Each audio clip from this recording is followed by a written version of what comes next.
Predzadnji dan papeževega obiska v Mehiki se je sklenil z velikim praznovanjem. Frančiška je na stadionu v Moreliji objelo več kot 100 000 mladih, od tega se jih je 50 000 zbralo zunaj na parkirišču, kjer so dogodek spremljali prek velikih zaslonov.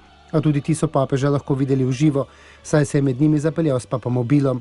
Frančišek je prisluhnil 4 mladim Mehičanom iz 4 koncev države, ki so ga spraševali potem, kako naj obnovijo sanje, da bi si ustvarili družino, kako doseči mir v Mehiki, ki je ranjena zaradi korupcije in preprodaje mamil, ter kako ukrepiti upanje.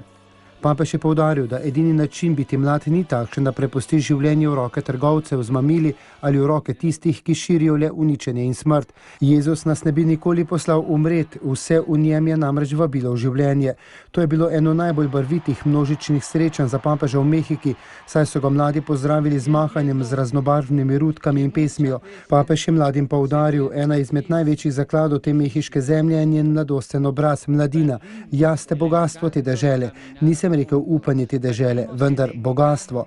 Papež je mlade ob tem pozval, naj postanejo graditelji upanja, hkrati jih je posvaril pred dejavniki, ki uničujejo, med drugim prepričanjem, da se ljubezen lahko kupi z denarjem.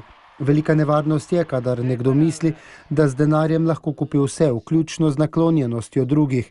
Velika nevarnost je, če meniš, da te dober avto naredi srečnega. Je res, da te dober avto naredi srečnega, je mlade vprašal sveti oče.